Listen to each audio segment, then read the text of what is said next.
তৃণমূল কংগ্রেস কি বলতে চাইছে? সরকারি সুবিধা নিতে গেলে তৃণমূল করতে হবে, তৃণমূল কংগ্রেস করতে হবে। প্রধানমন্ত্রী যে সুযোগ সুবিধাগুলো দেয় পশ্চিমবাংলায়, প্রধানমন্ত্রী কিন্তু একবারও বলেনি যে এই সুযোগ সুবিধাগুলো করতে গেলে বিজেপি করো। কেন্দ্রীয় সরকারের প্রজেক্টগুলো আসে তখন ওটা কি নরেন্দ্র মোদীর বাড়ির টাকা থেকে আসে?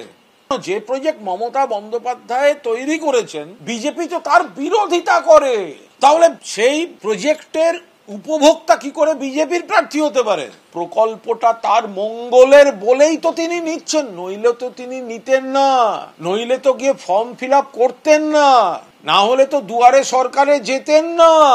তাহলে যে সরকার মঙ্গল করছে আমি সেই সরকারের বিরুদ্ধে দাঁড়াচ্ছি কি করে? কালীঘাটে ব্যানার্জি পরিবার বিক্রি করার টাকা নাকি ওটা মানুষের ট্যাক্সের টাকা, এটা হ্যাংলামো পড়া হচ্ছে তৃণমূলের পক্ষ থেকেও বটে, বিজেপির পক্ষ থেকেও বটে।